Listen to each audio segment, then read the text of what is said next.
My name is Natalie Brooks, and I am 30 years old. On the first Friday in October, I walked into a used car dealership and saw my slate blue Subaru parked beneath a red sold sign. My husband, Evan, was at a glass desk with his sister. Tessa had already taken a deposit from a buyer. Evan had already promised I would sign. Neither of them knew I had read the message where he wrote, "Once the car is already there, Natalie won't make a scene." I had my license in one hand and my real key in the other. The spare key hung from a brass tag engraved with one word: ours. Evan had given me that tag on our anniversary. Then he had used it to explain why a car titled only in my name belonged to his family whenever they needed it. Before I tell you what happened at that desk, answer one question. If your spouse gave away something you owned, how long would you wait before taking it back? And if stories about family boundaries matter to you, stay with me.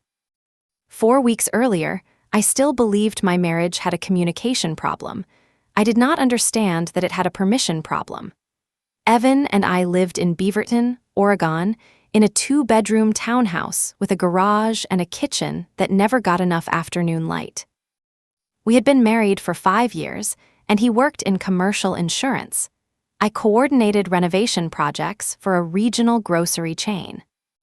My job sounded tidy at parties, but in practice it meant hard hats, wet lots, early calls, and driving between stores where something had gone wrong. A contractor discovered old wiring behind a wall. I carried steel-toed boots, rolled plans, a safety vest, and a folding measuring stick in my cargo area.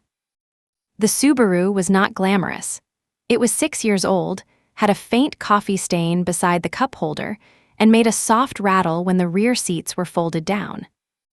I loved it anyway, and I had bought it 1 year before I married Evan. I put down nearly half the price after saving through college and my first full-time job. I paid off the loan before our wedding. The title, registration, and insurance were in my name. Evan knew all of that, and he also knew what the car meant to me. When I was growing up, my mother shared everything because saying no started arguments. Relatives borrowed her tools, her grocery money, and once her dining table. She called it keeping the peace, and I watched peace make her smaller. I promised myself I would not live that way. Then I married a man who never shouted and assumed I had kept the promise. Evan was easy to like. When we met at a backyard barbecue, he spent 20 minutes helping a child repair a broken kite. That kindness was real. So was the part of him that needed to be the person who fixed things. His younger sister, Tessa, had been the center of that habit since they were kids. Their parents worked long hours, so Evan made Tessa dinner, checked her homework, and walked her to a neighbor's house during storms. By the time I met them, the old emergency had become a family rule. Tessa had a problem, Evan solved it. Everyone else was expected to admire the solution. At first, the requests were small. Tessa needed help moving a couch, and she needed a ride to the airport before sunrise. She forgot her wallet at brunch, and Evan paid, and I did not object. Families help each other. The month before the dealership, Tessa's old Nissan stopped moving at a traffic light. The transmission had failed. The repair estimate was more than the car was worth. I learned this while I was packing for a 3-day work conference in Seattle. Evan stood in our bedroom doorway and watched me fold a navy blazer. "Tess is stranded," he said. "Is she safe?" "She's home. The tow truck dropped her off." I nodded. "Then she has time to figure out a plan." He leaned against the frame. "She starts at the new salon on Monday. She can rent a car. She doesn't have room on her credit card. Then she can take the bus for a few days, or you can drive her." He went quiet. That should have warned me. The next morning, Evan drove me to the train station in his silver Corolla. He carried my bag to the platform and kissed me goodbye. Nothing felt wrong. At noon, during a presentation on construction scheduling, my phone buzzed. Evan had sent a photo. Tessa stood beside my Subaru in our driveway. She wore oversized sunglasses and held up the spare key. The brass hours tag caught the sun. His message said, Problem solved, just for a month. For several seconds, I stared at the screen without understanding it, then I left the conference room and called him. You gave Tessa my car? She needs it for work. You did not ask me. I knew you'd be in meetings all morning. You had all last night. He sighed with patient restraint, and that was worse than anger. Nat, it's sitting in the garage while you're in Seattle. For 3 days. She'll bring it back before you get home. The photo showed 2 boxes in the cargo area. Tessa was not borrowing it for an afternoon. I asked, why did you say a month? Because her salon chair rental starts now, and she needs time to save for another car. You made a month-long promise with something that isn't yours. We're married. That does not put your name on my title. He laughed once, as if I had made the conversation too formal. Come on, are we really doing separate property language over a car? We are doing consent language. His voice changed, and it got quieter and flatter. My sister is trying to get back on her feet. I thought my wife would understand. There it was, not a request, but a test of character after the decision had already been made. I should have told him to bring the car back that day, and I should have called Tessa myself. Instead, I stood in a hotel hallway with coworkers passing behind me and tried to save the tone of my marriage. 1 month, I said, not 1 day more. Thank you. I am putting the return date in writing. Fine, and she does not smoke in it, eat in it, or use it to haul salon chemicals. She knows how to take care of a car. I almost asked whether she had taken care of the one whose transmission had just died. I did not, and I was still protecting everyone's dignity except my own. I opened a group text with Evan and Tessa. I wrote that Tessa could use the Subaru through the first Friday in October. She had to return it by 6 that evening, clean, fueled, and with the spare key. She could not lend it to anyone or offer it for sale. That last line felt absurd when I typed it. Tessa replied with 3 heart emojis and "You're the best." Evan sent, "See, family can work things out." I saved the text, not because I expected a legal fight, but because I wanted a clear date no one could later deny. When I returned from Seattle, the garage was empty. Evan had left his Corolla for me. A yellow sticky note on the steering wheel said, "Temporary trade, love you." I sat in the driver's seat and noticed the gas light was on. That was the first practical cost. It would not be the last. On Monday morning, I filled Evan's tank and drove to a store renovation in Hillsborough. The Corolla was reliable on pavement. The problem was that the rear access road was not pavement. Rain had turned the gravel lane into 2 muddy trenches. I parked near the loading dock and carried my boots, plans, vest, laptop, and measuring stick in 3 trips. A subcontractor watched me struggle and offered to help. My supervisor, Dana Reyes, arrived 10 minutes later in a company pickup. She looked at the Corolla, then at my soaked pant leg. "Where's your wagon?" "My sister-in-law is borrowing it." Dana knew enough about Tessa to raise one eyebrow. "Did you lend it?" I pretended to study the plans. "Evan arranged it." That was not my question. Dana was 40, direct, and almost impossible to impress. She had hired me 4 years earlier and taught me how to walk into a room full of contractors without apologizing for knowing my job. I said I agreed after the fact. "That sounds expensive." "It is 1 month."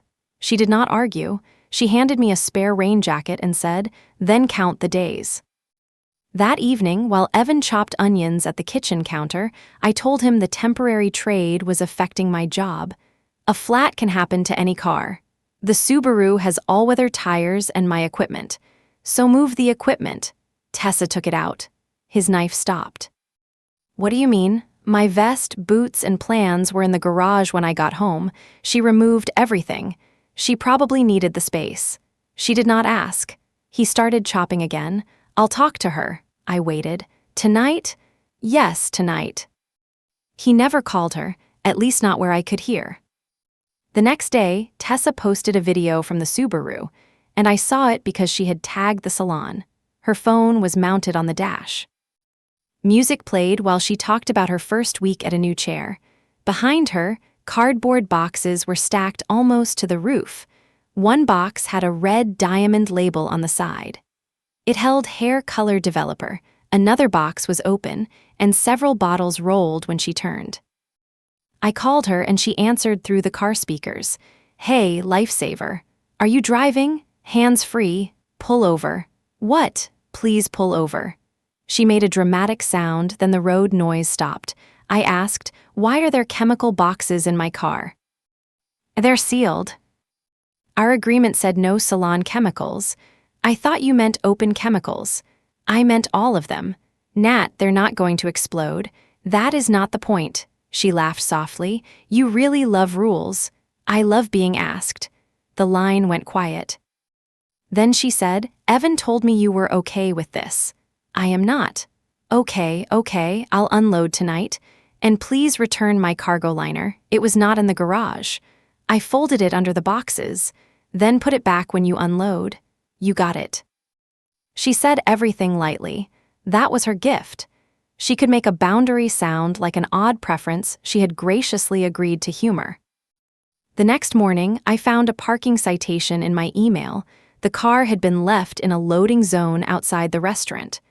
The ticket was $75, and I forwarded it to Tessa and copied Evan. Tessa replied, "Oops, I'll handle it Friday." Friday came, but the ticket remained unpaid, and a late fee would be added after 2 weeks. She sent a thumbs up. 3 days later, Evan paid it from our joint checking account. I noticed when I reviewed the account before paying utilities. "Why did we pay Tessa's ticket?" I asked from the couch while he watched a baseball game with the sound low. "She was short this week. Then she can pay it next week." The fee was about to increase. "It was her ticket. It was attached to your plate. So you used our money to erase her consequence." He muted the television. "Do you want your credit affected over $75? A parking ticket does not affect my credit the day it is due." "You know what I mean. I know you fixed her problem with my money after she created it with my car." He rubbed both hands over his face. "Can we not turn every little thing into a trial?" I looked at him. "Then stop making little decisions that belong to me." He carried his glass to the kitchen and ended the conversation by leaving the room. Another quiet pattern I had mistaken for calm because Evan never yelled. The following Saturday, I asked Tessa to bring the Subaru over so I could inspect it. She arrived 40 minutes late. The inside smelled like coconut spray. My driver's seat was pushed all the way forward. A rhinestone phone mount clung to the windshield. The radio presets were gone. So was the small emergency cash envelope I kept in the center console. I opened the cargo area. The liner was back, but a pale ring marked one corner. "What spilled?" "Nothing." I touched the ring and it felt chalky. Something spilled. One bottle leaked a little. It was just developer, and I cleaned it. My chest tightened. "You told me the boxes were sealed." "They were." "Then you told me you would unload them." "I did. This happened before. You did not mention it." "Because I cleaned it." She leaned against the rear door and crossed her arms. "You inspected rental cars less than this when you traveled for work." "This is not a rental car." "Exactly, I'm family." The word did not soften anything, and it made the entitlement clearer. I said, "I need the car back." Her expression changed. "Today? Yes, but I have clients all week." "You violated the agreement." "It is a stain on a rubber mat." "You used it to carry chemicals after I said no."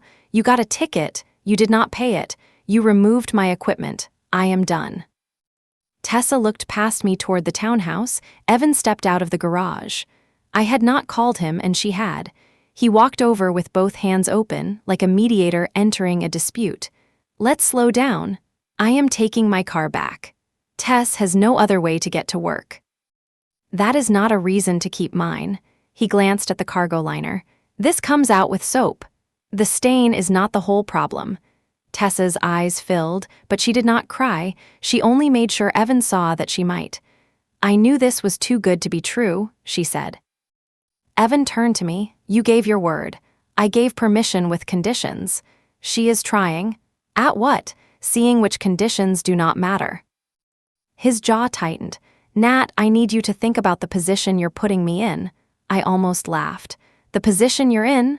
She's my sister. You're my wife. I should not have to choose." "You already chose when you gave her the key." Tessa looked down. Evan looked at the driveway. I had reached the moment where I could take my car and force the truth into the open.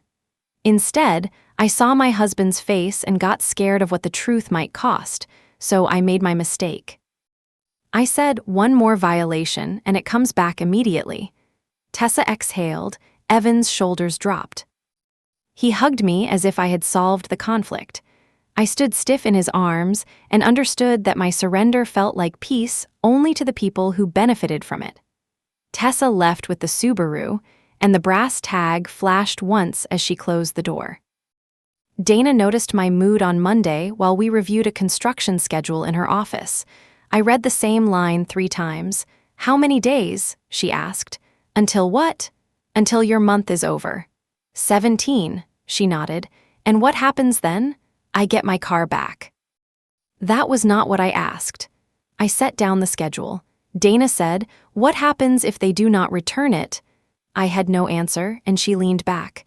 "A boundary without an action is a suggestion." "I know. No, you understand the words. I am asking whether you believe them." I stared at the calendar on her wall. Dana softened. "I am not telling you to end your marriage over a vehicle. I am telling you that this is not about a vehicle." That sentence followed me all day. At home, Evan was cheerful. He had made pasta and opened a bottle of wine, and he asked about my project. He told me a funny story from work. For an hour, we looked like the couple I still wanted us to be. Then his phone lit up on the table. Tessa's name appeared beside a message preview. "Can you get a clear photo of the title?" Evan flipped the phone over too late. I asked, "Why does she want my title?" He did not answer quickly enough. "She is comparing trade-in values," he said. "She has nothing to trade. Her car is still at the mechanic." "Then why my title?" "Some sites ask for ownership information." "Tell her no." He picked up his phone. "Fine. Show me." His face closed. "Show you what?" "The message where you tell her no. Do you hear yourself?" "Yes. You want to inspect my texts to my sister? I want to know why your sister asked you for a photograph of a title that does not belong to either of you." He pushed back from the table. "This is exactly why I did not want to bring it up. You jumped to the worst conclusion." "The worst conclusion is that she plans to sell my car." He stared at me, then he laughed. It was brief, but I heard contempt in it. "No one can sell your car without you. Then no one needs the title." He walked away with the phone in his hand. The pasta went cold between us. That night, I checked the small fireproof box in our hall closet. The original title was inside, so was the purchase agreement from years earlier. I moved the title to a safe deposit box at my bank, and it felt dramatic. It also felt necessary. The next morning, the spare key was no longer a symbol of marriage. It was access I had failed to control. 2 days after the title question, I received an email from an online vehicle marketplace. The subject line said, "Complete your sale appointment." At first, I assumed it was spam. Then I saw the last 6 characters of my vehicle identification number. They matched the Subaru. The email thanked me for requesting an instant valuation. It listed the mileage within a few hundred miles. It described the car as a slate blue wagon with a clean title and one minor cosmetic stain in the cargo area. The estimated sale price was $24,600. My mouth went dry. The appointment was scheduled for the following Wednesday at a dealership near the airport. The seller name was listed as Natalie Brooks. The contact phone number was not mine. I called the service from Dana's office with the door closed. A representative named Claire verified my address and email. She said the request had been started online, but the identity check was incomplete. "Can anyone submit a vehicle for an estimate?" I asked. "Anyone can request a preliminary valuation," she said. "Only the titled owner can complete the sale." "Has anyone uploaded a title?" "No, we have photographs of the vehicle, the registration card, and the odometer." My registration card had been in the glove compartment, and I closed my eyes. Please cancel the appointment. I can flag the vehicle, but I need to note that you are the titled owner. I am. Did you authorize someone to start the sale? No. Claire paused. Her tone became more careful. I am adding a do not process note. If another appointment is made, our location will require you in person with identification and the original title. Can you send me a copy of the submission? We cannot release another user's account details. I can send confirmation that the vehicle is flagged. That was enough for the moment, and I thanked her and hung up. Dana had been standing by the window, and she did not ask whether I was overreacting. She asked, "What do you need?" I need to think. No, you need to decide what must happen today. You can think about the marriage after your property is secure. The distinction steadied me, and I texted Tessa and Evan together. I wrote, a sale estimate was requested for my Subaru using information from my registration. I did not authorize it. Return the car and spare key to my office by 5 today. Tessa replied first. What are you talking about? Then Evan called, and I let it ring once before answering. Did you submit my car for a sale estimate? No. Did Tessa? I don't know. She asked you for the title 2 nights ago. That does not mean she tried to sell it. The service has photographs, mileage, and my registration.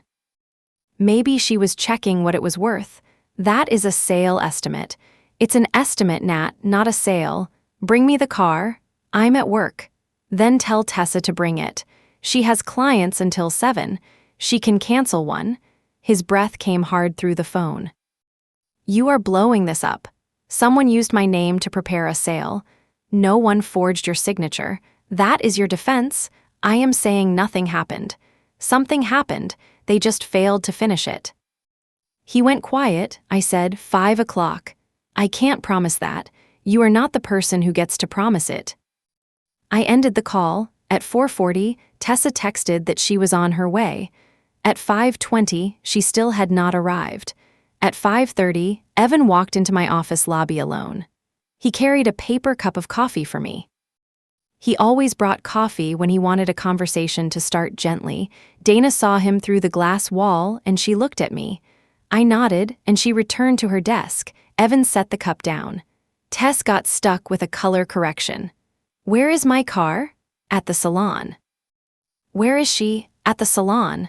Then we can go there. He rubbed the back of his neck. Can we talk first? No, Natalie. I picked up my bag. We can talk in your car. He did not move. That was when I knew he had not come to return anything. He had come to manage me. He said, Tessa admits she checked the value. Using my registration. She should not have done that. Did you know? I knew she was looking at options. Did you know she submitted my car? Not exactly. The phrase was so weak that it answered the question. What does not exactly mean? It means she said she could get enough from your car to buy something cheaper and use the difference for her salon. I stared at him. She planned to sell my car, buy herself another one, and keep the difference. She was brainstorming. With my vehicle, she has been under a lot of pressure. I stepped closer. Why was my name on the appointment? Because you're the owner. That is not an explanation. He lowered his voice, aware that people could hear us. She knew you would have to approve it. Then why did she not ask? Because she wanted to bring you a complete plan. I felt something inside me settle, not break. People talk about betrayal like a sharp pain, but mine felt like a shelf clicking into place as the facts finally lined up. Evan had known enough to understand the plan, and he had not stopped it. He had waited for the plan to become inconvenient to refuse. I asked, where is the spare key? Tessa has it. I want it now. She needs the car until the end of the month. The agreement is over. You said one more violation. She did not sell it. She tried. She got an estimate, using my identity. He glanced toward the reception desk. Can we not do this here? You came here. His face hardened. Fine, I will get the key tonight. And the car. Tonight. By 8. He nodded. At 8:15, no one had arrived. At 8:30, Evan came home in his Corolla and I was standing in the garage. Where is it? Tessa had to go to Vancouver. Washington? One of her clients had an emergency appointment. She drove my car across state lines after I demanded it back. It's 15 minutes over the bridge. That is not the point. He tossed his own keys onto the workbench. Everything is the point with you now. I stared at him. He continued, the stain is the point. The ticket is the point, the estimate is the point. You keep stacking things until there is no room to breathe. I did not stack them, your sister did. You hate her. I do not trust her. You never gave her a fair chance. I gave her my car. He laughed without humor. For a few weeks. Against my first answer, you agreed, after you had already handed her the key, because I knew you would say no. The garage went still, and he realized what he had admitted. I saw it in his face. I said, you knew I would say no, so you made the decision before asking. I knew you would react from fear. No, you knew my answer. I knew you would make it about control. It is my car. We are married. There should not be yours and mine every time things get hard. There is yours and mine when only one name is on the title. He stepped closer. Do you know how cold that sounds? Do you know how frightening you sound? That stopped him. For 1 second, I saw hurt rather than anger. I would never hurt you, he said. You are trying to take something from me because you think being my husband makes my no temporary. He opened his mouth, then closed it, and I went inside and locked the bedroom door. The next morning, the Subaru was in the driveway. The spare key sat on the kitchen counter. The brass tag still said ours. Tessa had returned the car sometime before dawn. She had left no note, and I checked the exterior first. A fresh scrape ran along the passenger side bumper, and it was not deep, but white paint marked the blue finish. Inside, the cargo liner was damp. The odometer showed nearly 800 more miles than when she had taken it. The registration card was back in the glove compartment, and it had been folded twice. I removed every document. I photographed the scrape, the mileage, the stain, and the interior. Then I put both keys in my purse. Evan came downstairs while I was making coffee. She brought it back. I see that. Can we reset now? Reset to what? He looked tired. Us. You told me you knew I would say no. I was angry. You also said it was why you did not ask. I handled it badly. You handed over my property. You defended every violation. You knew she was preparing to sell it. I knew she was looking at numbers. You keep changing the wording so the action sounds smaller. He pulled out a chair. Sit with me. I remained standing. He said, I am sorry I did not ask first. The sentence was carefully built. It apologized for the opening move, not the weeks that followed. Are you sorry you helped her try to sell it? I did not help her sell it. Did you give her the registration? It was in the car. Did you photograph the odometer for her? He looked away, and I had not known that part. His face told me, you did. She could not get a clear shot. I gripped the mug with both hands. Why? She wanted to show you an option. An option where I lose my car. An option where she gets reliable transportation and startup money, and you drive mine for a while. For a while? Until we replace it. With what money? We have savings. Our emergency fund. We could finance something. So I would trade a paid-off car for debt, and Tessa would keep the equity. When you say it like that, it sounds selfish. It is selfish. He stood. I am trying to help my sister build a future. With an asset she does not own, she is not asking for cash. She is asking for the cash inside my car. He flinched. That was the first time I saw him understand the sentence. Then he shook his head. You make everything transactional. No, I make transactions transactional. He left for work without touching his coffee. I told my insurer that Tessa no longer had permission to use the Subaru. I changed the app password. I placed both keys in my locked office drawer during the day. Then I had the scrape examined. The estimate was $900. I sent it to Tessa. She replied, that was already there. I sent her the photograph I had taken in Seattle before the conference. The bumper was clean, and she did not respond. An hour later, Evan texted, "Sending her repair bills is aggressive." I wrote back, "Damaging my car and lying about it is aggressive." He did not reply. For 3 days, the Subaru stayed with me. The house felt like a place where everyone was waiting for a verdict. Evan slept in the guest room, and he spoke politely about groceries and utilities. He did not mention Tessa, and I began to hope the shock had reached him. That hope was my second mistake. Even while I hoped, I moved my paycheck deposit to an individual account I had kept open since before the wedding. I left enough in our joint account for my share of the household bills. I did not hide it, and I told Evan at the kitchen table. He stared at me. "You moved your paycheck, I changed where it lands. Why?" "Because you used joint money for Tessa without asking, and you planned to use our savings to replace a car you wanted her to sell. It was a discussion. It was a plan that did not include me until the signature." He leaned back slowly. "This is financial punishment. This is financial consent. We are married. That sentence does not answer everything." He stood so quickly the chair scraped the floor. "I cannot live in a marriage where my wife treats me like a thief." I met his eyes. "I cannot live in one where I need to protect my keys from my husband." For the first time, neither of us had a softer sentence ready. The silence lasted all night. On Wednesday morning, I woke before Evan and found the spare key missing. My purse was still zipped. The primary key was inside. The spare had been in the small locking drawer beneath my desk in the guest room. The drawer was open, nothing else had been touched. I stood there in my socks and felt a kind of calm I had never wanted to know. It was not peace, and it was the absence of doubt. Evan came out of the bedroom while I was checking the kitchen counter. "Where is the spare key?" He stopped. "Natalie, where is it?" "Tessa called last night, her ride canceled. You opened my locked drawer? The little key was in the pencil cup.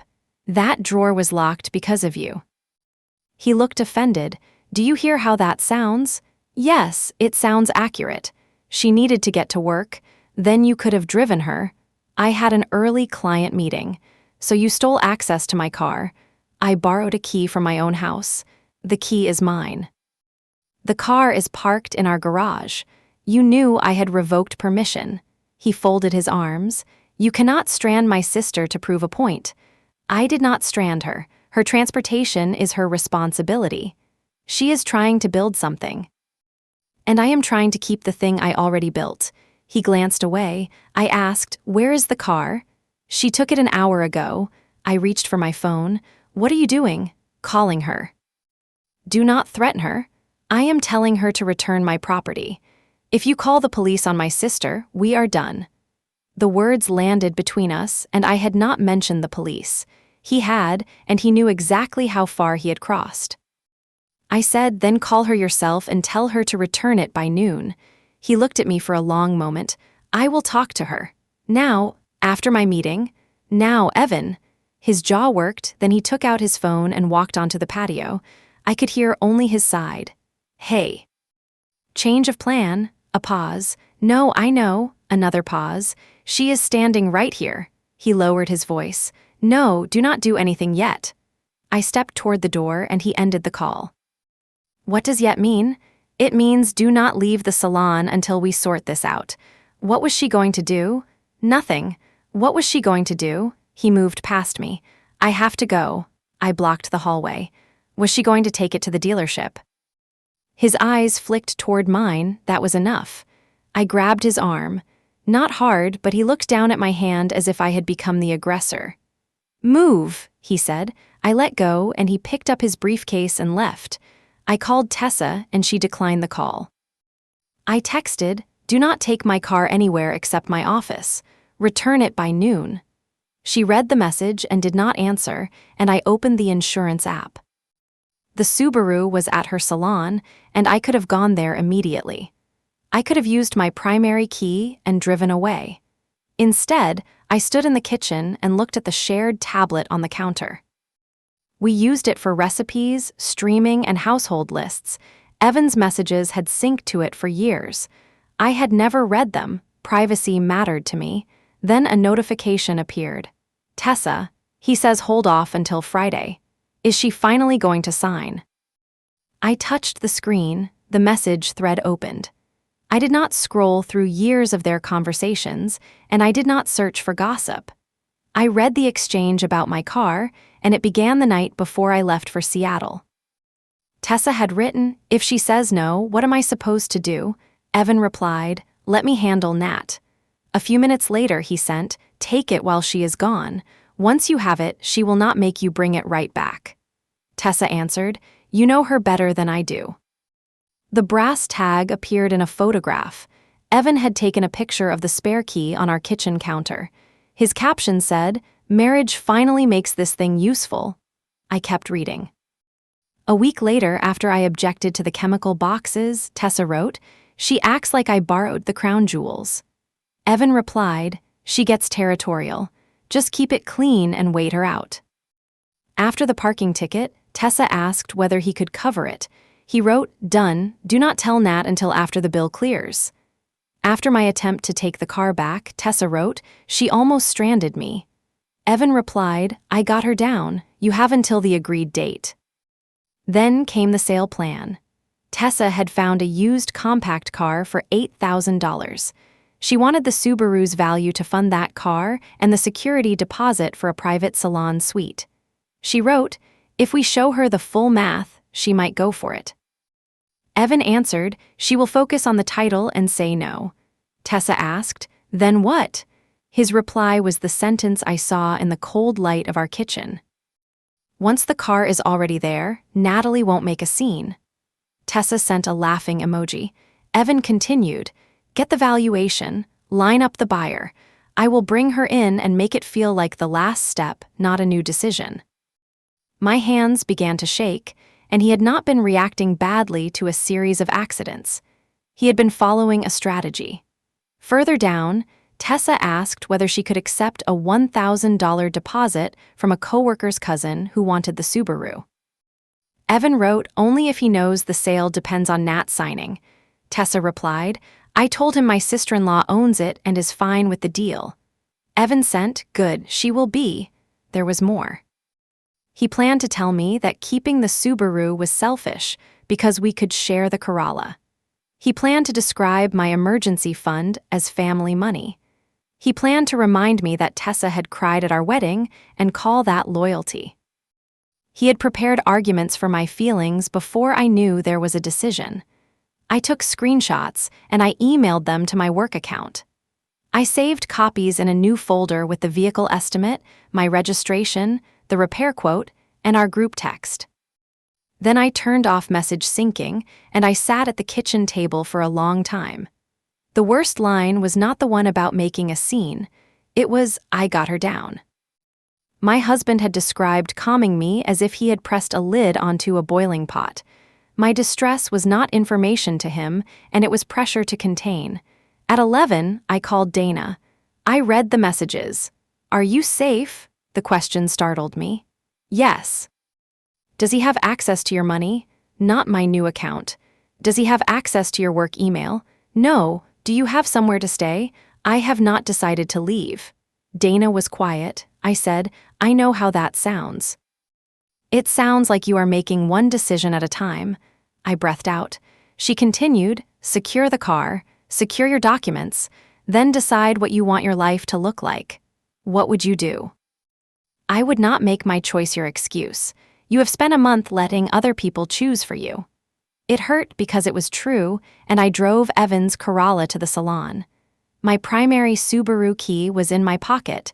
Tessa saw me through the front window. She came outside before I reached the door. "What are you doing here?" "Taking my car." She glanced toward the lot. The Subaru was parked behind the building. Evan said Friday. I said now. "We have an appointment Friday." "I know." Her face changed. "You read our texts?" "I read the ones about my property." "That is private." "So was my locked drawer." She stepped closer. "You do not understand what this means for me." "I understand exactly. You want to turn my car into your salon deposit." "I would still have a car. Bought with my money. The Subaru is worth more than you need." The sentence stunned me with its honesty. You think my car has extra value that belongs to you? I think families use what they have, then sell something you have. I do not have anything worth that much. That is not my fault. Her mouth tightened. This is why Evan did not ask you first. I took the primary key from my pocket and held out my other hand. The spare. No, this is why he should have. I walked around the building. The Subaru was locked. I opened it and got inside. Tessa followed and grabbed the edge of the driver's door. You cannot just leave me here. You are at work. I have an appointment across town. Call your brother. His car is here with you. Then he can take a rideshare. She held the door. For a moment, we looked at each other. I said, "Let go." She did not, and I repeated it. A stylist came out the back door carrying a trash bag, and she slowed when she saw us. Tessa released the door, dropped the spare key onto the passenger seat, and stepped back. I closed the door, started the engine, and backed away. My body did not stop shaking until I reached the next traffic light. Taking the car should have felt like victory. Instead, I felt grief. I had not recovered something from a stranger. I had taken my own property back from the family I had married into. At the office, Dana met me in the parking lot, and she ran one hand over the scraped bumper. "Is that new?" "Yes." "Are you going home tonight?" "I need clothes and documents." "I will come with you." "You do not have to." "I know." That was what real help sounded like. No guilt, no claim, and no invoice hidden inside kindness. We went to the townhouse at 4. Evan was still at work. I packed enough clothes for 2 weeks. I took my passport, tax records, grandmother's earrings, laptop, and the folder containing our lease and insurance papers. Dana carried one bag and said nothing about the framed wedding photograph on the dresser. I left it there, and I stayed in Dana's guest room for the next 2 nights. I parked the Subaru in her locked garage. The spare key remained in my work drawer. Evan called 12 times the first evening. His first voicemail was angry. "You took the car and left Tessa without warning. Call me." The second was practical. "We need to talk about the account changes." The third was soft. "Nat, please come home." This has gone too far. By the 6th, he was crying, and I listened to all of them once. Not one mentioned the plan in the messages. On the second day, he texted, "I know you saw things out of context." I replied, "What context makes planning to corner me into selling my car acceptable?" He wrote for several minutes. Then he sent, "I was trying to make everyone happy." I answered, "You were trying to make Tessa happy and make me comply." He did not respond. That afternoon, the online vehicle marketplace emailed again.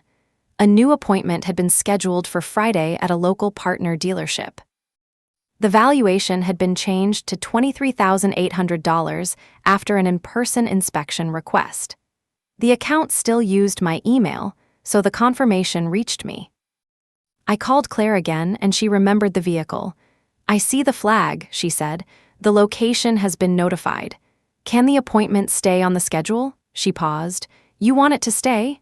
"Yes, I am the owner and I will attend." "I need to be clear. No sale can occur without your consent." "I understand." "Do you want security present?" "No, I want the manager to know there is a disputed authorization and that no documents should be prepared as final until I speak." She said she would notify the location manager, Ray Mercer. Then I called Ray.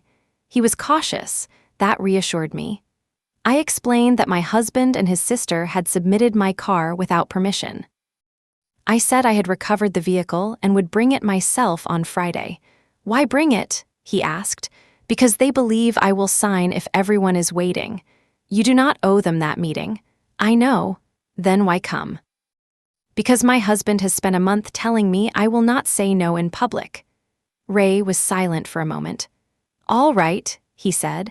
"I will note that you requested no transaction. I will not discuss private account information beyond what involves your vehicle. If anyone becomes disruptive, the meeting ends." "That is fair." He added, "Bring your identification and registration. Leave the title somewhere safe." I almost smiled. It is already somewhere safe. I did one more thing, and I found a furnished studio apartment near my office. It was small, clean, and available month to month. The landlord accepted my application that afternoon. I paid the deposit from my individual account, and I was not filing for divorce that day. I was giving myself a door no one else controlled. On Thursday, Evan came to Dana's house. Dana saw him on the porch camera and asked whether I wanted her to answer. No. I stepped outside and closed the door behind me. Evan looked exhausted. His shirt was wrinkled, and he held the brass hours tag in his palm. The spare key was attached again. I found this in your desk at work, he said. My chest tightened. You went to my office? I asked the receptionist to let me leave something. Your drawer was unlocked. It was possible. I had removed the key earlier and may not have turned the lock fully. The explanation did not matter. Give it to me. He closed his hand. Come home first. No, we cannot solve this through messages. You tried to solve it through messages with Tessa. His eyes dropped. I made a mistake. You made a plan. I thought if you saw how much the car was worth, you would understand. I know what it is worth. I mean what it could do for her. There it is again. What? You measure my property by what it could do for your sister. He held out the key at last, and I took it. He said, the appointment is tomorrow. I know. Are you coming? Yes. Hope moved across his face so quickly that it hurt to see. Then we can talk there. We will talk. I am not promising anything else. He nodded as if he had heard what he needed. Before he left, he said, Tessa already accepted a deposit. The buyer rearranged his work schedule. That was her choice. She could lose the salon suite. That was her choice too. Do you not care what happens to her? I looked at the man I had loved for 7 years. I care. I just no longer believe caring gives her ownership. He walked back to his car. The brass tag rested against my palm. I finally understood why it had bothered me from the beginning. Ours was supposed to describe a relationship. Evan had used it as a transfer document. Friday morning, I drove the Subaru to the dealership myself. The sky was gray, and the first rain of the season had left the pavement shining. I arrived 20 minutes early and parked near the entrance. Ray Mercer, the location manager, met me at the door. He checked my license and registration, then confirmed the vehicle was flagged against any sale. The printed valuation on his desk was only preliminary. He said nothing could move forward without my title, my signature, and my voluntary consent. I asked him to stay for the meeting, and he agreed. At 10, Evan entered with Tessa. Tessa wore a cream coat and carried a leather folder. Evan wore the navy jacket he used for client meetings, and they looked prepared for a business appointment. Behind them came a man in work boots, and he introduced himself as Aaron. He was Aaron, the buyer matched through the marketplace, and he had given Tessa the deposit.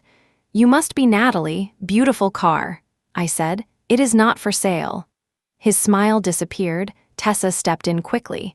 We are just talking through the final details. No, I said. You are hearing the first detail that matters. Evan looked toward Ray. Can we sit down? Ray said, Natalie is the titled owner, and no transaction will take place without her voluntary approval. Of course, Evan said. We understand that. The word voluntary sounded different with a witness in the room. We sat around the glass desk, and I kept both keys in front of me. Tessa opened her folder.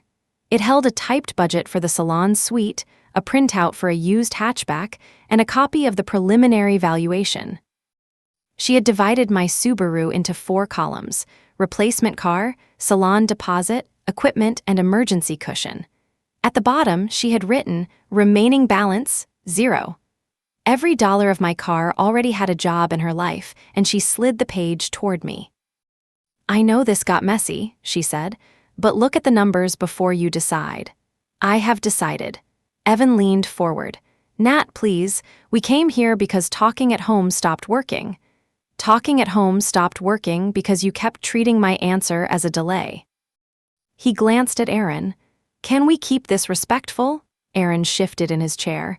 He had started to understand he was not attending a normal sale. Tessa said, I am not taking the car for nothing. Aaron is paying a fair price, and I buy a cheaper vehicle. The rest lets me open the suite. Everyone gains. What do I gain? You can use Evan's car. Evan added, and we replace yours once the salon is stable. With debt. We can afford a payment. I already own a paid-off car. Tessa pressed her lips together. You are stuck on ownership. I looked at her. Yes, she blinked, as if I was supposed to deny it. I am stuck on the fact that you cannot spend what belongs to someone else. Evan put both palms on the desk.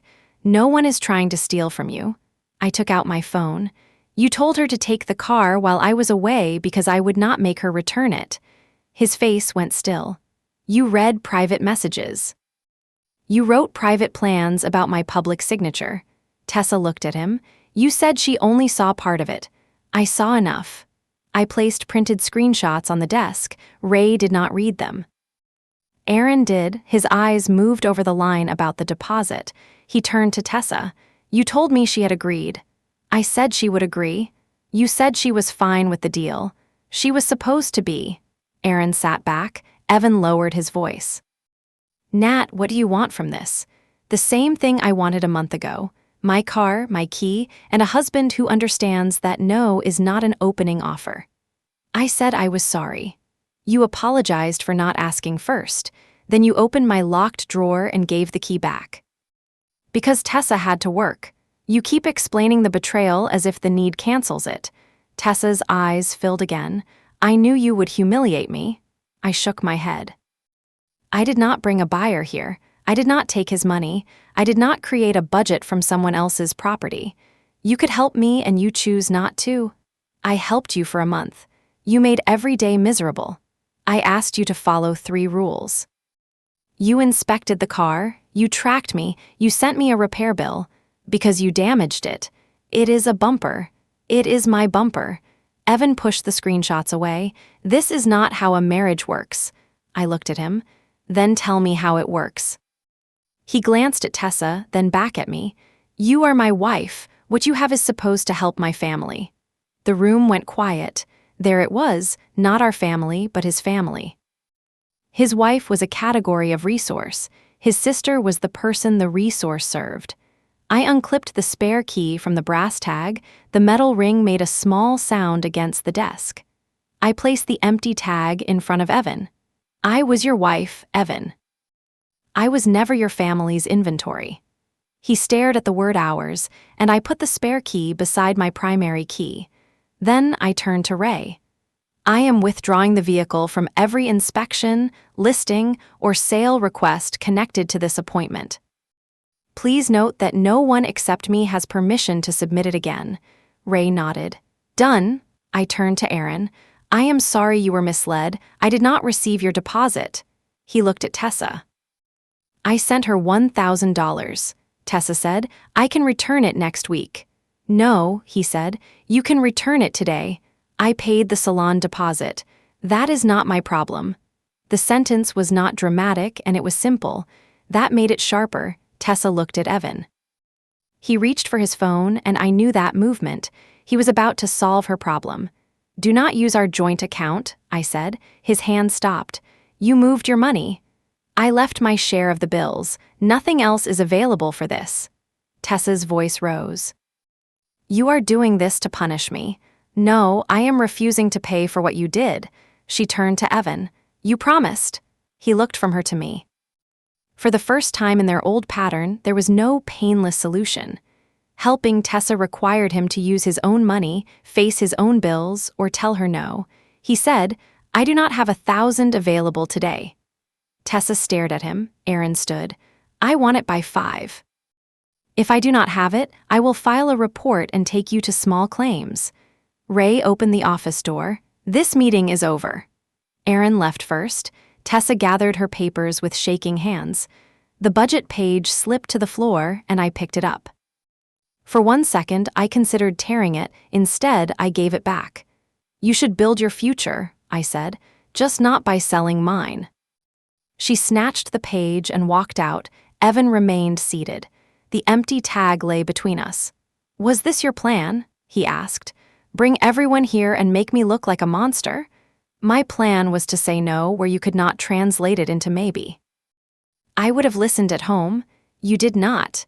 He rubbed his thumb over the engraved letters. I was trying to help her. I know. She has always needed me. I know. My mother made me promise I would look out for her. Looking out for her is not the same as taking from me. He looked up.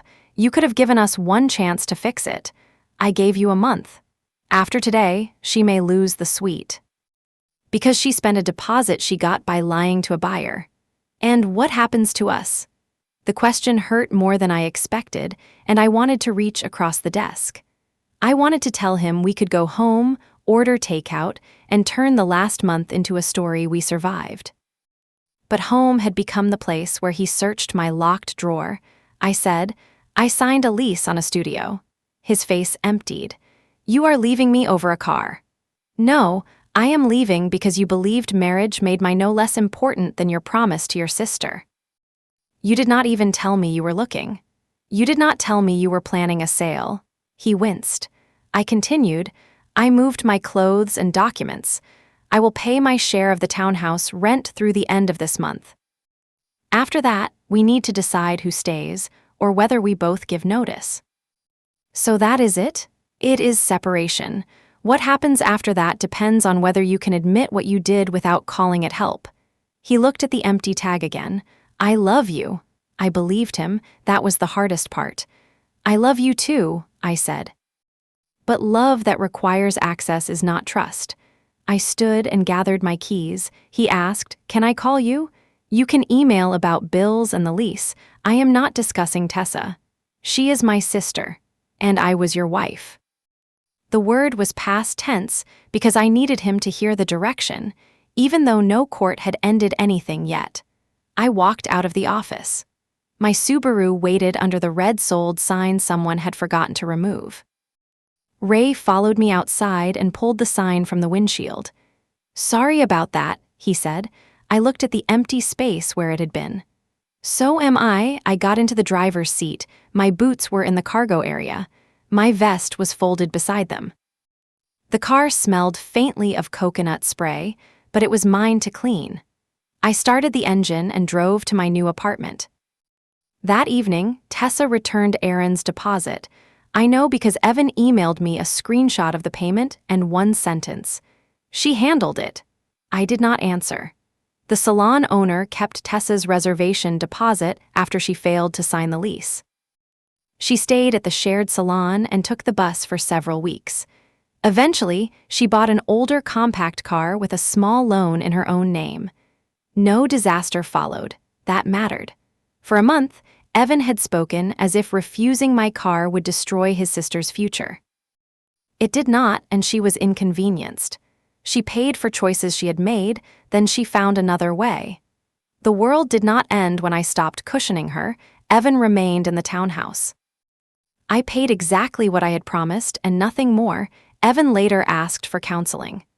I agreed to one session in a neutral office, but I did not move home.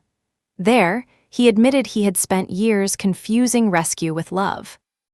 He knew the sale plan was wrong, yet believed a good result for Tessa would make me forgive the method. I told him he had counted on my forgiveness before choosing the harm. Understanding him did not restore trust. 3 months later, we filed for divorce together. We did not fight over furniture. We split the joint savings after subtracting the ticket and the repair cost from Evan's share. He agreed because the records were clear. Tessa sent one message before the papers were final. She wrote, I hope keeping your car was worth your marriage. I read it twice. Then I replied, keeping my no was. I blocked her number. Evan and I met once more to exchange the last box of belongings. He brought the brass hours tag in a small envelope. I do not want this, he said. Neither do I. He placed it on the table between us. For a moment, we both looked at the word that had once felt romantic. Then I slid it back to him. You chose what it meant, I said. You keep it. He closed the envelope. There was no final speech, no audience, and no perfect apology that returned us to who we had been. He left, and I locked the door. 6 months after the dealership, my Subaru still has the pale ring on the cargo liner. The bumper has been repaired. The coconut smell is gone. I could replace the liner, and I have not. The mark reminds me that damage can be real without becoming ownership of the whole story. My car key hangs beside the door of my studio on a plain steel ring. There is no engraved word on it. Sometimes I look at that single key and think about the woman I was in the hotel hallway. She knew the decision was wrong. She just believed keeping peace was more urgent than keeping herself. I do not judge her. She was trying to save a marriage before she understood what the marriage was asking her to surrender. Now, I know the difference between sharing and being volunteered. Sharing begins with a question. Love waits for the answer, and no one gets to turn your kindness into a signature you never gave. Tell me which betrayal was worse, the key, the lie, or the plan to make me sign. For me, it was the belief underneath all three. My husband gave my car to his sister for 1 month. I took it back with 2 days left. What I kept was much bigger than the car.